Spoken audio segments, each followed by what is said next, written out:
आप आई क्यों हैं? कांग्रेस जनता पार्टी पे हिट छिड़कने। अब बताओ किसके आदेश? खुद के आदेश पे। मेरा देश है। यूथ के मुद्दों पे आप हिट छिड़कना चाहती हैं? यूथ के मुद्दे ही है। नीट पेपर लीक किसका मुद्दा है? 10वीं फेल बताएंगे क्या कि हमें कौन अनपढ़ और कौन पढ़ा लिखा है? इनसे डबल डिग्री है। देश को जो नेपाल बनाने की कोशिश कर रहे हैं। अगर देश नेपाल बन जाता है तो जिम्मेदारी तो अमित शाह की होगी ना। अमित शाह तो मजबूत गृह मंत्री हैं। सारे सुअरों को भगा के फेंकेंगे। और बताओ, थोड़ा बहुत आपको पढ़ने लिखने की जरूरत है रिद्धिमा, और शायद आप पढ़ी लिखी नहीं है, इसीलिए स्कूल आपका पता नहीं है। क्या बात करती है? मैं रिपोर्टर ही हूँ। रिद्धिमा आप यहाँ आई क्यों हैं? ये क्यों कौन है? आप यहाँ आई रिद्धिमा जी, रिद्धिमा आप आई क्यों हैं? कांग्रेस जनता पार्टी पे हिट छिड़कने। अब बताओ हिट कहाँ पे है? हिट अपने पास है। बताओ हिट किसके? जिस टाइम पे राष्ट्र आदेश पर आए हैं? किसके आदेश? खुद के आदेश पे। मेरा देश है नेपाल। क्यों हिट छिड़कना है? भाई साहब रुक जाओ। नीट कॉकरोच जनता पार्टी जो है वो युवाओं के मुद्दे। कॉकरोच जनता पार्टी जो है वो यूथ के मुद्दे उठा रही है। यूथ के मुद्दों को आप यूथ के मुद्दों पे आप हिट छिड़कना चाहती हैं? यूथ के मुद्दे ही है। हाँ, नीट पेपर लीक किसका मुद्दा है? नीट पेपर लीक किसका मुद्दा है? 22 लाख बच्चे। अगर देखो ये बोलने दे तो बोलूं। क्या? या तो इनको बोलो कि मेरे को बोलने दे, या ये बोल ले। मैं तो कुछ आप बोले ना। एक सेकंड इनको कर दो कॉल। हाँ। जो अनपढ़ है, भाई आपसे भी जो अनपढ़ है, सुनिए 10वीं फेल बताएंगे क्या कि हमें कौन अनपढ़ और कौन पढ़ा लिखा है? इनसे डबल डिग्री है। पहली बात तो क्या बोल रहे हैं? सुनो मेरी बात। नीट पेपर लीक यूथ का मुद्दा है नहीं है? नीट पेपर लीक यूथ का मुद्दा है या नहीं है? बिल्कुल है। तो यूथ के मुद्दों को उठाकर यूथ अगर यहाँ पर इकट्ठा हुआ है तो आपको विरोध क्यों कर रही हैं आप? विरोध, एक सेकंड, विरोध उस चीज का है जो इन्होंने बोला कि देश को जो नेपाल बनाने की कोशिश कर रहे हैं। अगर देश नेपाल बन जाता है तो जिम्मेदारी तो अमित शाह की होगी ना। अमित शाह तो मजबूत गृह मंत्री है, उनसे नहीं रुक पाएगा क्या? कांग्रेसों की होगी। माइक नहीं है क्या? इन्होंने तो बोला कि बहुत सैली है, हम नेपाल बनाएंगे। तो हमारे होम मिनिस्टर साहब कमजोर आदमी है क्या? क्यों कमजोर है? तो आप इतना डर क्यों रही हैं? यूथ के मुद्दों पे सीबीएसई का अच्छे आदमी है, इसीलिए इन कांग्रेसों को परमिशन दे दी। रिद्धिमा गोगा मेडी से लेकर और जंतर मंतर तक आप थोड़ा नहीं पूरी तरीके से सांप्रदायिक नफरत फैलाती हुई दिखती है। मान लो कोई दिक्कत नहीं है, मानो।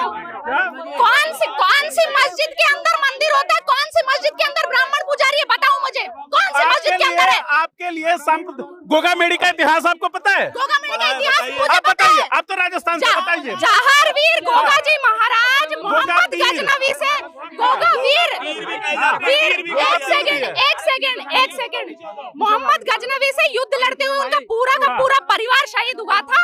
और अगर आप बोलते हो कि किसी ने इस्लाम कबूल कर लिया तो किसी ने इस्लाम कबूल कर लिया, तो अल्लाह को मानने वाला मूर्ति पूजा कैसे कर रहा है? नहीं, ये तो परंपरा चल रही है। आपको देश की रवायत से दिक्कत क्यों है? कुरान खुद आपको मुल्क के रवायत से दिक्कत क्यों है? यहाँ पे ये सब बातें हो ही नहीं रही जो आप कर रही हो। ठीक है। ये सब बातें हो रही है, यहाँ पे पढ़ाई की बातें हो रही है। दूसरी बात, यहाँ पे नीट की बात है, नीट पेपर लीक की बात है, सीबीएसई ओएसएम की बात है, जहाँ पे सरकार फेल रही है। कौन से मंदिर के कौन से मस्जिद में ब्राह्मण पुजारी है? स्कूल की बात कर ले। मैं तभी तो कह रहा हूँ, गोगा पीर मंदिर की पूरी ट्रेडिशन चली आ रही है। अरे क्या बात कर, सारे सुअरों को भगा के फेंकेंगे। और बताओ, थोड़ा बहुत आपको पढ़ने लिखने की जरूरत है रिद्धिमा, और शायद आप पढ़ी लिखी नहीं है, इसीलिए स्कूल आपका मुद्दा नहीं है। स्कूल आपका मुद्दा नहीं है। स्कूल मुद्दा था तो भारत हाय बजरंग दल हाय क्यों कर रहे थे? कहाँ पे इसको भारत हाय का मुद्दा तो आप लोग ही लगा सकती हो, और कोई तो नहीं लगा रहा है। हमने नहीं सुना भारत हाय का मुद्दा कहाँ पे लगा है? भारत माता की जय। और जो भारत के विरोध भारत माता कौन है? भारत माता कौन है रिद्धिमा? भारत माता इस देश की माता है। बोलो कौन है? देश है, इसको भारत माता की तरफ आपको पता है? ये जिस मिट्टी के अंदर दफन होते हो वो मिट्टी है। देश में अगर लोग नहीं रहेंगे तो भारत माता कौन होगी? भारत माता सड़कें हैं क्या? हम देश के लोग भारत माता है। जितने भी पाकिस्तानी प्रेमी उनको पाकिस्तान भेजे। अच्छा, और अगर लोग नहीं रहेंगे तो भी मिट्टी माता रहेगी क्या? कैसी बात करते हैं आप? वो एक भारत माता, आपको भारत माता का पता नहीं है? शर्म आने की बात है। भारत माता का मजाक बना रहे हो तुम। भारत माता का मजाक आप बनाते हैं? आपको भारत माता का मतलब पता है? आप हमको शर्मिंदा कहती हैं, क्या बात करती हैं?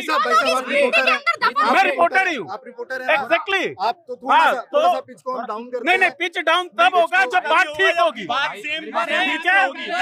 आप चिल्लाएगा, हम भी चिल्लाएंगे। आप shame on you। नहीं, अरे मैं तो आपके सांप्रदायिक नफरतों पे बात होगी। आप एक बात बताएं, 22 लाख बच्चे नीट की परीक्षा में बैठते हैं, पेपर लीक हो जाता है, 5 बच्चे सुसाइड करते हैं जो सिस्टमिक मर्डर है, 5 बच्चे हिंदू समाज से आते हैं जिसकी लड़ाई आप लड़ रही है रिद्धिमा। आपको इस सिस्टम से, इस सरकार से, जो सरकार चलाती है सिस्टम को, क्यों नहीं सवाल? नरेंद्र मोदी नाकाम नहीं दिखते आपको? सबसे पहले मैंने ये बात बोली, सरकार से सवाल पूछना अच्छी बात है, लेकिन सरकार को नेपाल बनाने की मंशा कौन सी अच्छी बात है? अरे भाई, नेपाल कौन बना रहा है?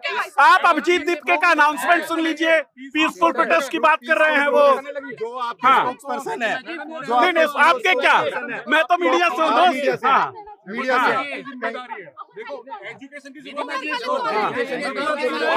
आप मुद्दे पे नहीं आ रही है। 22 लाख बच्चे जिनका भविष्य धर्म में लटका, वो 5 हिंदू समाज के बच्चे, मैं बार इसलिए कह रहा हूँ कि आप वो बात करते हैं, वो आपके लिए मुद्दा नहीं है। मैं खुद कह रही हूँ, लेकिन उस चीज का धरना था ना, उस चीज का प्रदर्शन था ना, तो उसके नहीं है ना, उसी चीज का, चलो मान ले, एक सेकंड भाई साहब, एक सेकंड, उसी चीज का प्रदर्शन था ना, तो बजरंग दल कहाँ से बीच में आ गया था? आरएसएस कहाँ से बीच में? अभिजीत दीपके जो ये पूरी आइडियोलॉजी है, ये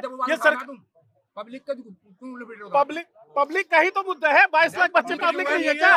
22 लाख बच्चे भारत माता नहीं है क्या? और आपको कहाँ से? अभिजीत दीपके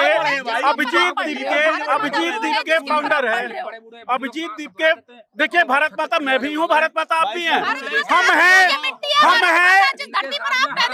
रिद्धिमा, हम हैं तो देश है तो हम हैं।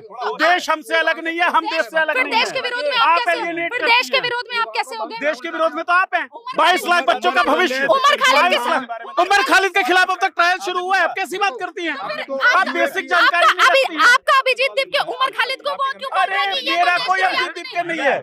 पीसफुल प्रोटेस्ट की बात अभिजीत दीपके ने कही, तो वहाँ पे तो कहीं वायलेंस की बात नहीं है। वायलेंस की बात तो आप कर रही हैं। हाँ, एक बात समझिए, ये देश का जनता, ये देश का जो यूथ है, इतना गुमराह है। ऐसे व्यक्तियों, ऐसे स्पोक्स पर्सन हमारे लगे हुए हैं आपके ये कॉकरोच जनता पार्टी के, शर्जील इमाम और ये आपकी उमर खालिद, जिनके ऊपर दंगे भड़काने का मेरी बात पूर्ण आरोप है। फिर से आप उमर खालिद, शर्जील, एक तो उनके खिलाफ कोई ट्रायल नहीं शुरू हुआ है। उमर खालिद भी संविधान की ही बात कर रहा था। पहली बात तो ये सुनिए, दूसरी बात ये है, नीट पेपर लीक के बाद 5 बच्चे सुसाइड करते हैं, वो सब हिंदू समाज से आ रहे हैं। बिल्कुल बताओ, जो पेपर लीक उनकी बात होती है, आपको उमर खालिद दिया जाता है क्योंकि आपको कम्युनिज्म फैलाना है। नहीं, कम्युनिज्म आप लोग फैला रहे हैं। जो भी व्यक्ति पेपर लीक के लिए रिस्पॉन्सिबल है, उनके ऊपर कड़ी कार्रवाई होनी चाहिए। सरकार है ना रिस्पॉन्सिबल, व्यवस्था कौन चलाती है? सरकार का कोई मिनिस्टर रिस्पॉन्सिबल है, राइट? अब मिनिस्टर ने डायरेक्ट खुद तो पेपर लीक किया नहीं है, वो कैसे किया है? अच्छा, जिम्मेदारी किसकी है? तो जिम्मेदारी, बिल्कुल सवाल उनसे पूछा जाए, हमने चुन के भेजा तो सवाल भेजेंगे। डायरेक्ट नहीं करा, इनडायरेक्ट कराया है, डायरेक्ट नहीं कराया है, इनडायरेक्ट कराया है। अरे भाई साहब, मेरे से बात करो, मैं दे देता हूँ जवाब। सरकार का आदमी ना, डायरेक्ट नहीं कराने पेपर। परेशानी सर इतनी सी है, आप नीट के विषय को जरूरी नहीं मान रहे। पॉइंट शायद ये है, रिद्धिमा शर्मा के लिए जो 22 लाख बच्चे हैं वो भारत माता नहीं है। वो 5 हिंदू बच्चे जिन्होंने सुसाइड कर लिया सिस्टम की नाकामी की वजह से, वो आपके लिए भारत माता नहीं है, वो आपके लिए भारत नहीं है। सीबीएसई का वो लड़का, अरे हमको खालिद को फांसी दो, शार्जिल इमाम इनको फांसी दो। नहीं, क्यों फांसी दो? ट्रायल तो चलेगा है, ट्रायल हुआ है ना, ट्रायल हुआ है, कोर्ट में साबित, कोर्ट का पता कोर्ट में साबित, इतने एविडेंस हैं। चलिए, तो कुल मिला के बात ये है कि नफरती एजेंडा खेलने वाले जो लोग हैं, जैसे रिद्धिमा शर्मा, हम राजस्थान से लेकर अलग अलग जगहों पर देख चुके हैं कि रिद्धिमा शर्मा जैसे लोग जाते हैं, कम्युनल बिगॉटरी करते हैं, कम्युनल हेट्रेड फैलाते हैं और उस लाइन पर देश को डिवाइड करने का काम करते हैं। जंतर मंतर के इस मैदान पर हम लोग मौजूद हैं, जो कई प्रोटेस्ट, कई प्रदर्शनों का गवाह बना हुआ है। और फिलहाल कॉकरोच जनता पार्टी जो युवाओं के लिए एक प्लेटफॉर्म बनकर उभरा, जहां युवा अपने गुस्से को, अपने आक्रोश को जगह देता हुआ देख रहे थे, वो इकट्ठा हुए हैं। लेकिन कुछ कम्युनल लाइंस पर खेलने वाले, नफरत फैलाने वाले लोग जो हैं, वो भी इसी जंतर मंतर पर दिख रहे हैं। एक पत्रकार के नाते मेरी आपसे ये अपील है, मुझे देखने सुनने वालों से, कि ऐसे नफरती लोगों की पहचान जरूर करिए, आंखों में आंखें डालकर उनसे सवाल करिए। वो नफरती लोग सड़क पर भी हो सकते हैं, वो नफरती लोग संसद के अंदर भी हो सकते हैं। रमेश बिधूड़ी को भूलना नहीं चाहिए, जिसे आइडिया ऑफ इंडिया से नफरत दिखता है, जिसकी भाषा में वो नफरत झलकती है। बहुत बहुत शुक्रिया, देखते रहिए मॉलिटिक्स।